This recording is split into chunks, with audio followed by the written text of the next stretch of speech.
నటుడు శివాజీ మళ్లీ సంచలన వ్యాఖ్యలు చేశారు. ఈసారి పేరెత్తకుండానే వారిపై ప్రశ్నలు సంధించారు. తనకు బాగా కావాల్సిన వాళ్లే తనపై కుట్రలు చేస్తున్నారు అని సంచలన ఆరోపణలు చేశారు. తన వ్యాఖ్యల తర్వాత ఇబ్బంది పెట్టాలని కొందరు జూమ్ మీటింగ్ పెట్టుకున్నారు అన్నారు. తన మీద ఇంత జలస్ రావడానికి కారణమేంటో అర్థం కావడం లేదన్నారు. ఎవరికీ తానేం అనలేదని, తానేం తప్పు చేశాను అని ప్రశ్నించారు.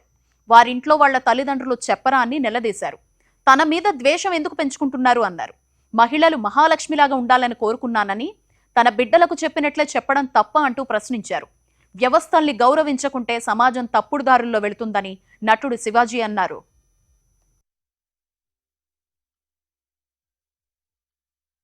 చాలామంది నాకు తెలియదు అనుకుంటారు.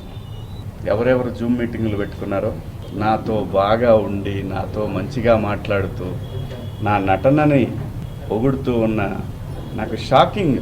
ఇంత కుట్ర జరగాలనా నా మీద? నేను అన్న పదానికి, ఆ 2 పదాలకి, నేను ఆవేశంలో మాట్లాడిన దానికి నాకు బాగా కావాల్సిన వాళ్ళు కూడా ఇంత కుట్ర చేయాలనా నా మీద? మేడం గారు, ఆవిడ ఇది ఒక ప్రభుత్వం యొక్క సంస్థ. వ్యవస్థలను గౌరవించకపోతే సమాజం తప్పుడు దారిలో పడతారు. నన్ను అంతగా అసహించుకోవడానికి, మీరు నా మీద అంత జలసీ రావటానికి ఏమిటమ్మా కారణం? నేనేం తప్పు చేశాను? నా బుద్ధి గడ్డి తిని మీ నాన్న చెప్పడా మీ ఇంట్లో? మీ అమ్మ చెప్పదా మీ ఇంట్లో? అంత ద్వేషం ఎందుకు పెంచుకుంటున్నారు? వినా స్త్రీయ జననం నాస్తి. స్త్రీ లేకపోతే ప్రపంచమే లేదు. అసలు ఈ మానవాళ్లే లేదు.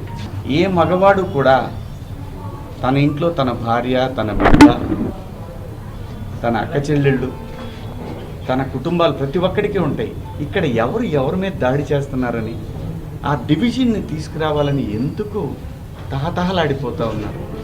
అందరి వాదన ఒకటే, స్త్రీని మహాలక్ష్మిలా చూసుకోవాలనుకుంటారు. ఎవరు బట్టలు ఎలా వేసుకుంటే నాకేంటమ్మా? మీరు ఎలాంటి బట్టలు వేసుకోవాలనేది మీ ఇష్టం. ఒక తండ్రిలాగా నా దగ్గర హీరోయిన్లు అందరూ కూడా నాకు తండ్రిలాగా నేను పాత్రలు చేస్తున్నాను కాబట్టి నా బిడ్డలకు చెప్పినట్టు చెప్పానే కానీ ఇంతకుముందు ఎప్పుడు ఎవరు ఏమీ అనలేదమ్మా. వాళ్ళ మీద మీరు ఇలాగే కంప్లైంట్లు ఇచ్చారా?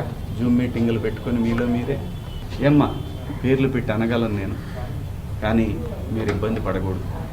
ఇంత కుట్ర చేయాలన్న మీద